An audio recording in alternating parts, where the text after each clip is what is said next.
तो बिलाखिर जो है वो सारी की सारी ईरानी हुकूमत ने या जो लोग अभी मुज़ाकरात कर रहे हैं इन्होंने मिलकर मुश्तबा खामनाई को मजबूर किया कि वो इसके ऊपर कॉन्सेंट दें, लेकिन उन्होंने फिर भी एक स्टेटमेंट जारी किया, ये जो कुछ हुआ इस पे मैं राजी नहीं था। तो मैं इन पे भरोसा कर रहा हूं फिलहाल कि ये कंप्रोमाइज नहीं करेंगे उन चीजों पे जो ईरान के बुनियादी नुकात हैं। तो बहरहाल अब जेडी वेंस आ रहे हैं वहां से, जेरेड कुशनर आ रहे हैं वहां से, और साथ में स्टीव विटकॉफ। जेरेड कुशनर और स्टीव विटकॉफ हों तो इसका मतलब यह है कि इसराइली नुमाइंदगान है, वो अमेरिका से ज्यादा इसराइल की सपोर्ट करते हैं। ये कोई ढकी छुपी बात नहीं है। डोनाल्ड ट्रंप की सिचुएशन जरा थोड़ी सी बदल गई है। जेडी वेंस इसराइल पे तनकीद भी करते हैं, लेकिन माजी में भी मुज़ाकरात कर चुके हैं, तो इसलिए वो भी आ रहे हैं। ये बात डोनाल्ड ट्रंप को भी पता है, फिलहाल वो बोलता नहीं है। सभी जानते हैं पाकिस्तान में डेमोक्रेसी नहीं है, पाकिस्तान में इस वक्त मार्शल लॉ है और पाकिस्तान के पूरे सिस्टम को आसिम मुनीर कंट्रोल कर रहे हैं। और ये बात ख्वाजा आसिफ बड़े फख्र के साथ कहते भी हैं। उनको बेचारों को ट्वीट भी अपने डिलीट करने पड़ जाते हैं, लेकिन ख्वाजा आसिफ बड़े फख्र के साथ ये बात करते रहते हैं। ईरानी वफद जो है उसके अंदर इराकची हैं, बाकरी हैं और कालीबाफ हैं। ईरानी वफद जिस तैयारे पर बैठ के आया उस तैयारे के ऊपर लिखा हुआ है मैनाब 168। ये उस तैयारे के ऊपर वाज़े तौर पे लिखा हुआ है। मैनाब में 168 छोटी बच्चियां शहीद हो गई थी। 7 साल तक छोटी बच्चियां थीं और कुछ थोड़ी बड़ी उम्र की बच्चियां थीं। तो ये 168 बच्चियां शहीद हो गई थी पहले दिन के अटैक में। तो मैनाब 168 तैयारे के ऊपर लिखकर वो आए। वो फिर एक दफ़ा अपनी जज्बाती वाबस्तगी के साथ आए। अब देखते हैं मुज़ाकरात आगे कैसे बढ़ते हैं, क्योंकि इस मौके पे इसराइल ने खिलाफ वर्जियां शुरू कर दी हैं उस MOU की जो अमेरिका और ईरान के बीच में दस्तखत हुआ, जिस पे बाद में शहबाज शरीफ साहब ने भी दस्तखत करके वो उठा के दिखाया था। तो अब उसकी खिलाफ वर्जियां इसराइल कर रहा है।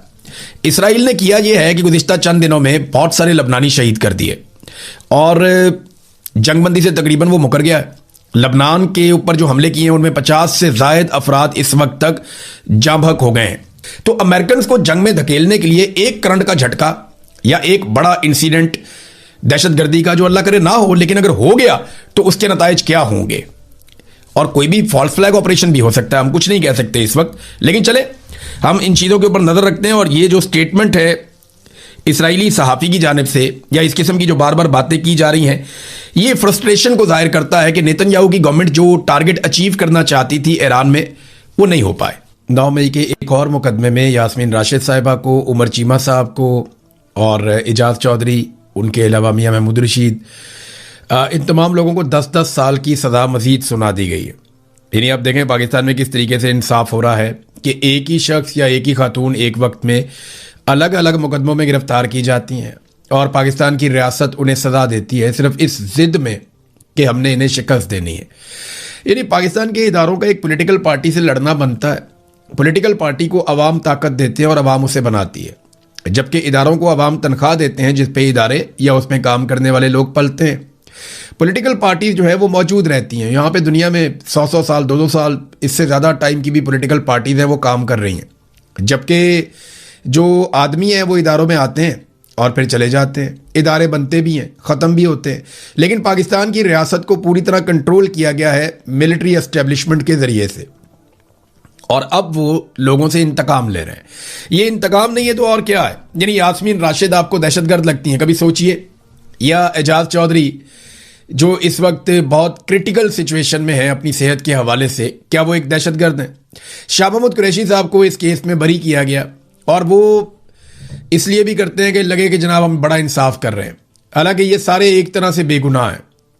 शाह महमूद कुरैशी साहब हर केस के अंदर अगर बाइज्जत बरी होते चले जा रहे हैं तो फिर उन्हें जेल में क्यों रखा हुआ है? आपको याद होगा कि अगस्त 2023 में शाह महमूद कुरैशी साहब को गिरफ्तार किया गया था। मैंने उनकी गिरफ्तारी नहीं देखी, उस वक्त मैं खुद जबरी तौर पर लापता था। तो जब शाह महमूद कुरैशी साहब को अगस्त 2023 से लेकर अब तक गिरफ्तार रखा गया तो किस मुकदमे में रखा गया? हर जगह पे तो वो बाइज्जत बरी हो रहे हैं, हर जगह पे तो उनको छोड़ा जा रहा है। एक दिन उनको बाकायदा बेल भी मिल जाती है, फिर भी उनको नहीं छोड़ा जाता। तो एक जुल्म और ज्यादती की दास्तान है जो पाकिस्तान में लिखी जा रही है। और जो लोग कहते हैं कि बातचीत चल रही है, मुज़ाकरात चल रहे हैं, कोई रिलीफ मिलने वाला, कोई चक्कर नहीं है। ये काम है सारा मिलिट्री एस्टेब्लिशमेंट का। मैं आपको लिख कर देता हूं कि किसी सियासतदान में इतनी जुर्रत नहीं है कि वो दूसरे सियासतदान के साथ इस लेवल का जुल्म और ज्यादती करे, क्योंकि हर सियासतदान ये जानता है कि कल को मेरी बारी खत्म होगी और इसकी बारी आ जाएगी। ये पाकिस्तान की मिलिट्री एस्टेब्लिशमेंट ही कर सकती है, जिनके दिमाग में ये बात बैठ गई है कि हमारी बारी हमेशा रहेगी, हम हमेशा इक्तदार में और ताकत में रहेंगे, हमसे कोई इक्तदार और ताकत नहीं छीन सकता। और पाकिस्तान के 70 साल इस बात की गवाही दे रहे हैं। अब ये सियासतदानों पे मुनहसिर है कि उन्होंने बारी बारी मार खानी है या मिलकर इस अफरियत को किसी पिंजरे में बंद करना है।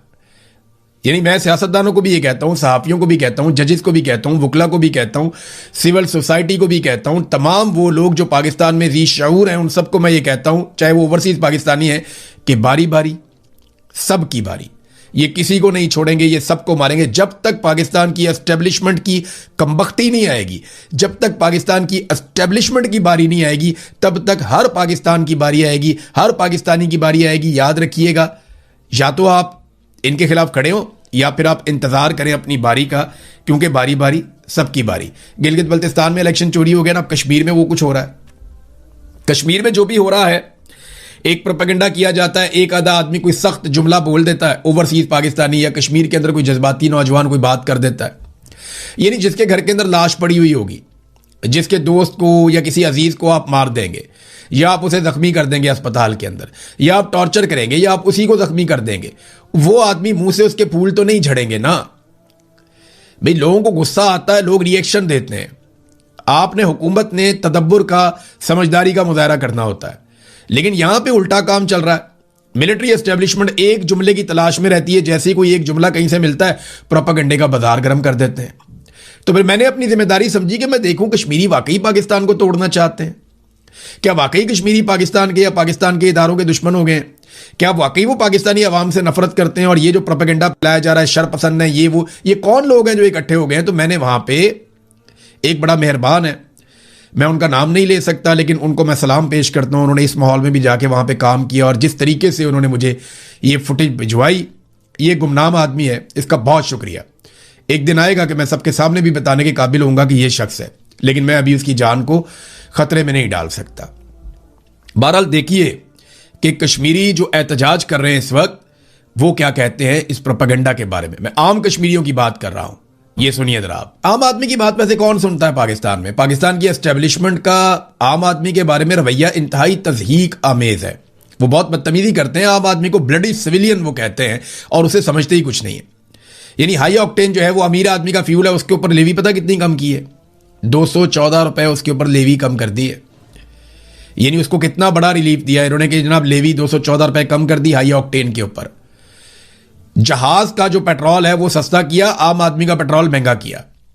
ये पाकिस्तान के अंदर स्टेट ऑफ अफेयर्स है, गवर्नमेंट इस तरीके से चल रही है। और ये टाउट हमें समझाते कि हैं और बयानियां किस तरह बनाते हैं कि जनाब देखें ना, पाकिस्तान के अंदर पेट्रोल अब भी अमेरिका से, बरतानिया से, पता नहीं कौन कौन से मुल्कों से सस्ता है, वहां पे पेट्रोल ज्यादा महंगा बिकता है। और भाई वहां पे आपने अफोर्डेबिलिटी भी देखनी होती है। एक तो आपने ये देखना होता है वो कितनी दूर से खरीद कर ले जा रहे हैं, फिर आपने ये देखना होता है कि उनके लोगों की फीकस आमदन कितनी है। जितना पैसा एक पाकिस्तानी पूरे महीने में नहीं बना सकता, उतना पैसा यहां पे बरतानिया में एक आम आदमी, एक मजदूर जो है वो 4 या 6 घंटे काम करके बना लेता है। अगर बरतानिया में 500 रुपए लीटर या इसके आसपास कहीं पे पेट्रोल की कीमत है या डीजल की कीमत है, तो पाकिस्तान से तो ज्यादा ही है। लेकिन सेम टाइम में आपको देखना पड़ेगा कि एक बरतानिया के अंदर रहने वाला शख्स 5 से 6 हजार रुपए पाकिस्तानी एक घंटे में कमा लेता है पाकिस्तान में किसी की इतनी कमाई? यहां पे तो लोग 2-3 दिन काम ही नहीं करते, जुमे वाले दिन जल्दी चले जाते हैं, हफ्ते एतवार को काम ही नहीं करते, वो पैसे खर्च करते हैं, इनकी इतनी ज्यादा कमाई है। पेट्रोल का खर्चा इनका तो इनको लगता ही नहीं है, क्योंकि इनकी कमाई बहुत ज्यादा है। जब आपकी इनकम ज्यादा होती है तो फिर खर्चों की आपको परवाह नहीं होती। अगर आपने पाकिस्तान में लोगों के ऊपर महंगाई का जिन मुसल्लत करना है तो करें, जितना मर्जी करें, लेकिन लोगों की आमदन बढ़ाएं। आमदन बढ़ाने का कोई किसी किस्म का बंदोबस्त नहीं है, इसलिए पाकिस्तान के अंदर लोग ज्यादा इसके खिलाफ आवाज उठाते हैं। नादरीन, ख्वाजा आसिफ की भांजी जो है शिजा फातिमा, उसके कारनामे ने कमाल कर दिया। पाकिस्तान में हर तरफ रोला पड़ गया। शिजा फातिमा ने कार्रवाई ये डाली, अजीबोगरीबी बिल पास करवा दिया पकड़ के, और ये जनाब पहुंच गया सेनेट में। अब मैं हैरान हूं, इस किस्म के नालायक लोग फॉर्म 47 पे इकट्ठे करके जर्नैलों ने पहुंचा दिए हैं असेंबली के अंदर कि किसी को ख्याल ही नहीं आया कि वो क्या चीज पास कर रहे हैं या किसके ऊपर बात कर रहे हैं। ये ख्वाजा आसिफ जो पाकिस्तान के वजीर दिफा हैं, इनकी एक भांजी है शिजा फातिमा, उसको भी लगाया हुआ है यहां पे मिनिस्टर। आईटी का, और आईटी का कोई तजर्बा नहीं है। आईटी वो शोबा है जिसमें इंडिया इतना पैसा कमा रहा है, इतना पैसा कमा रहा है अपने नौजवानों के जरिए से हर महीने, जितना पैसा पाकिस्तान पूरे साल में नहीं कमा सकता, अपनी टोटल एक्सपोर्ट के साथ भी नहीं कमा सकता। वो अरबों डॉलर इकट्ठे करके अपने मुल्क में ले जाते हैं आईटी के जरिए से, क्योंकि उन्होंने प्रोफेशनल्स को लगाया। हमने किसको लगा दिया? शिजा फातिमा को। इनका कोई आईटी का एक्सपीरियंस नहीं है, चुप के ला देता, लो जी ये काम करेगी, क्योंकि ख्वाजा आसिफ की भांजी है। खुश करो ख्वाजा आसिफ को भी और उसकी भांजी को भी। उसने बिल किस तरह का पास करवा दिया, यानी बिल की साथ ही मैं आपको बात बताऊं तो पीटीए का जो चेयरमैन है ना, वो एक रिटायर्ड जर्नैल है। जैसे बाकी इदारों में रिटायर्ड जर्नैल बैठे हुए ना, वहां पे पीटीए के अंदर भी एक जर्नैल बिठाया हुआ है, जनरल हफीज। अब उसको ये इख्तियार दे दिया गया इस जर्नैल को कि वो अपने ये जो टेलीकम्युनिकेशन इसके पास महकमा है, उसमें जितनी कंपनीज काम करती हैं नीचे, जो टैक्स देती हैं, इसके जरिए असर भी आती है ना, उनके जरिए से वो जिसकी मर्जी प्रॉपर्टी में बढ़ जाए। यानी ये सहूलत दे दी गई कि जिसकी मर्जी प्रॉपर्टी में जाके तुम खंबा लगा दो, जिसकी मर्जी प्रॉपर्टी में तुम तारे बिछा दो। ये इस जर्नैल को चादर और चार दीवारी का तकद्दुस पामाल करने का पूरा इख्तियार दे दिया गया। और जो बंदा अपनी प्रॉपर्टी का दरवाजा नहीं खोलेगा, ताउन नहीं करेगा तार बिछाने के लिए या खंबा लगाने के लिए, उसको 5 करोड़ रुपया जुर्माना भी हो जाएगा, उसको कैद भी कर देंगे। ये बिल पास हो रहे हैं पाकिस्तान में, और पास करने वाला कौन है जरा ये भी आप देख लें। जनरल मुशर्रफ के दौर में ना, ये बिलाल गौरी साहब हैं जर्नलिस्ट, उन्होंने ये इंकशाफ किया है, तो उनका क्रेडिट है तो मैं उनको दूंगा। जनरल मुशर्रफ के दौर में एक जर्नैल था, जनरल मुशर्रफ का बड़ा करीबी, और vice chief of army staff general Yusuf, उसका बेटा है जनाब इस वक्त, जिसको शहबाज शरीफ ने बराह रास्त उठाकर लाकर वफाकी सेक्रेटरी लगा दिया है, जरार हाशिम खान। ये है जनाब बंदा जो इस बिल के पीछे है। यानी कार्रवाइयां आप इनकी चेक करें कि हम एक ऐसा कानून पास करेंगे कि जिसकी मर्जी प्रॉपर्टी में जाके खंबा, सबसे पहले एक खंबा ख्वाजा आसिफ के घर में क्यों ना लगा दें, और दूसरा शिजा फातिमा के घर में जाके खंबा लगा दें, और अगर ये जरा सी चूं चां करें तो इनको 5-5 करोड़ का जुर्माना करके अंदर कर दें। ये ज्यादा बेहतर नहीं हो जाएगा? इन्होंने मजाक बना दिया पाकिस्तान को, यानी मुखालिफिन को कुचलने के लिए एक और हरबा। यार ये बंदा पसंद नहीं है, लाओ एक खंबा उधर जाके। ये इस तरह की कार्रवाइयां हैं, और हर महकमे के ऊपर अपना जर्नैल बिठाया हुआ है ताकि जब जरूरत पड़े बवक्ते जरूरत काम आए। जब कहें जनाब ये कार्रवाई डाल दें वो डाल देता है, जब कहें इंटरनेट बंद कर दो वो बंद कर देता है, जब को मोबाइल बंद कर दो वो बंद कर देता है, जब को फलानी कंपनी का बाजू मरोड़ दो मरोड़ देता है। वो जो उसको कहते हैं ना वो वही करता है। तो इन्होंने जर्नैल इसीलिए रखे हुए हर जगह के ऊपर, क्योंकि मिलिट्री एस्टेब्लिशमेंट पूरे तरीके से पाकिस्तान पर राज करना चाहती है।